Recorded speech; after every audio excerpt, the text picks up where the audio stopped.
दोस्तों, आप सबका स्वागत है मेरे यूट्यूब चैनल होटल रिव्यूज़ के अंदर। होटल रिव्यूज़ आपका अपना ट्रैवल गाइड है जिसके अंदर हम बात करते हैं ट्रैवल डेस्टिनेशंस की। और आज मैं आपके सामने एक एक ही बहुत ही ख़ास शख्सियत के बारे में बात करने जा रहा हूँ।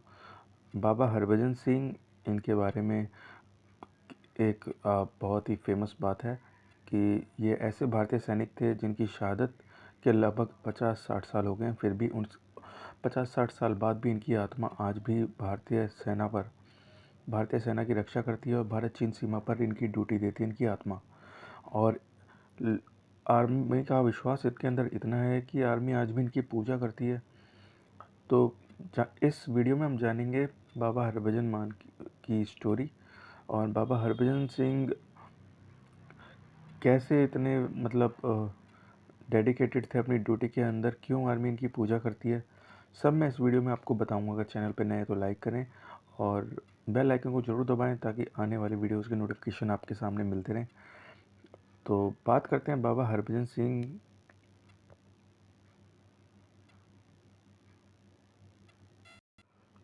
बात करते हैं बाबा हरभजन सिंह की। तो मृत्यु के बाद यह सैनिक अपनी ड्यूटी निभाता है और सेना का भी इस सोल्जर के प्रति इतना विश्वास है कि बाकी सैनिकों की तरह इसको वेतन मिलता है, 2 महीने की छुट्टी मिलती है और अन्य सारी सुविधाएं दी जाती हैं जो बाकी सैनिकों को मिलती हैं।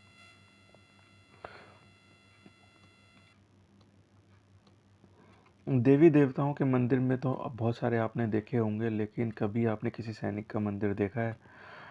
अगर आपने ऐसा कोई भी मंदिर सैनिक का नहीं देखा है तो आपको हम बताते हैं बाबा हरभजन सिंह के मंदिर के बारे में।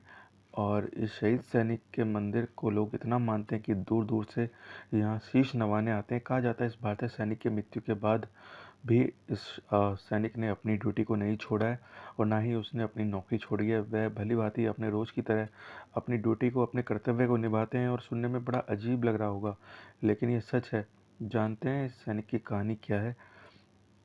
यह मंदिर सिक्किम की राजधानी गैंगटॉक के पास जलेब दर्रे और नथुले दर्रे के बीच 14,000 फीट की ऊंचाई पर बना हुआ है। दूर दराज से लोग इसके मंदिर के दर्शन करने के लिए आते हैं। सिर्फ भारतीय सेना ही नहीं बल्कि चीनी सेना भी इसके सम्मान में सर झुकाती है। हम जिस सिपाही और मंदिर की बात करें उनका नाम था हरभजन सिंह। उनकी देशभक्ति को देखकर लोग बाबा इन्हें हरभजन सिंह कहते हैं। निश्चय बाबा हरभजन सिंह की कहानी जानकर आपके मन में भी एक बार यहाँ पर जरूर आने का और अपना शीश झुकाने का मन करेगा। बाबा हरभजन सिंह का जन्म 30 अगस्त 1946 को पंजाब, जो अभी प्रेजेंट टाइम में पाकिस्तान का पार्ट है, के सरदाना गांव में हुआ था। और भारतीय सेना के पंजाब रेजिमेंट में 1966 में उनकी भर्ती सिपाही के रूप में हुई थी। साल 1968 में उनकी ड्यूटी 23वें पंजाब रेजिमेंट के साथ पूर्व सिक्किम में तैनात थी। लेकिन 4 अक्टूबर 1968 की बात है, जब खच्चरों का काफिला ले जाते समय नथुला दर्रे के पास ही उनका पैर फिसल गया और घाटी में गिरने के कारण उनकी मृत्यु हो गई। पानी के तेज बहाव के कारण उनका जो शरीर था, पार्थिव शरीर था, वो बह के कहीं दूर चला गया और भारतीय सेना को उसकी जानकारी नहीं मिल पाई। तो भारतीय सेना को लगा कि उन्होंने अपने सैनिक को कहीं खो दिया है। तो काफ़ी लंबे टाइम तक ये अनजान रहे सेना से हमारे। तो कहा जाता है कि बाबा हरभजन मान एक बार अपने सैनिकों के सपने में आए, अपने जो साथी सैनिक थे उनके सपने में आए और उन्होंने अपने शरीर का पता बताया। जब खोजबीन की गई तो 3 दिन बाद उनका शरीर भारतीय सेना को उसी जगह मिला जहां उसके साथी ने सपने में बाबा हरभजन सिंह के आने की बात कही थी। तो जिस जगह का पता बताया था सपने में, उस जगह ही बाबा हरभजन मान जी का शव मिला।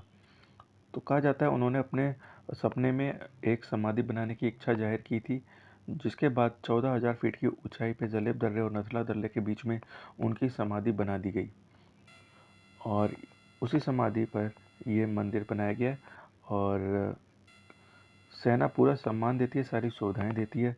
कहा जाता है कि मृत्यु के बाद बाबा हरभजन सिंह मान अपनी ड्यूटी को निभाते हैं और चीन की सभी गतिविधियों की जानकारी अपने साथियों को उनके सपने में आकर देते हैं। सेना का भी बाबा हरभजन के प्रति इतना विश्वास है कि बाकी सभी सैनिकों की तरह उन्हें वेतन, 2 महीने की छुट्टी और सभी सुविधाएं दी जाती हैं। हालांकि बाबा हरभजन सिंह अब रिटायर होने को आगे हैं। 2 महीने की छुट्टी के दौरान बाकायदा ट्रेन में उनके घर जाने की टिकट भी बुक कराई जाती है और स्थानीय लोग उनका सामान लेकर रेलवे स्टेशन तक उन्हें छोड़ने जाते हैं। नथुला में जब भी भारत और चीन के सैनिकों की आपस में फ्लैग मीटिंग होती है, तो चीन सेना भारतीय हरभजन सिंह के लिए अलग से कुर्सी भी लगाती है। तो सैनिकों की तरफ से पूरा सम्मान मिलता है और सैनिक खुद यहाँ पर पूजा अर्चना करते हैं, मंदिर की देखभाल करते हैं और जोत जलाते हैं और दोनों टाइम सुबह शाम आरती होती है इस मंदिर में। और ऐसा माना जाता है कि बाबा हरभजन सिंह के सामने उनके जूते और बाकी सामान रखा होता है और बिस्तर वगैरह लगा होता है। भारतीय जवान इस चौकी की चौकीदारी करते हैं और रोज़ सुबह शाम उनके जूते पॉलिश भी कराए जाते हैं। वहाँ के तैनात जो सिपाही हैं वो कई बार ऐसा कहते हैं कि उनके जूतों पे अक्सर कीचड़ मिट्टी लगी होती है और बिस्तर पर सिलवटें भी नज़र आती हैं।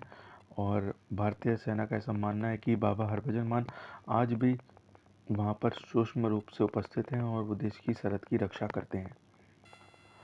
तो बाबा हरभजन सिंह का मान सम्मान बहुत ही बड़ा है और ऐसे सैनिक जो देश के लिए अपने प्राणों को निछावर कर दें और मरने के बाद भी अपने कर्तव्य को निभाएं, सच में सम्मान के लायक हैं। और ऐसा माना जाता है कि कोई भी सरहद पर जवान अगर भारतीय चीन की सेना पर कोई जो सरहद है उसके ऊपर कोई जवान अगर पलकी झपकाता है या अपनी ड्यूटी पूरी तरह से नहीं निभाता या ड्यूटी के दौरान सो जाता है, तो बाबा हरभजन सिंह मान खुद आके उसे लताड़ते हैं और जगाते हैं और ड्यूटी से जगाते हैं और उसको ड्यूटी करने का हुक्म देते हैं।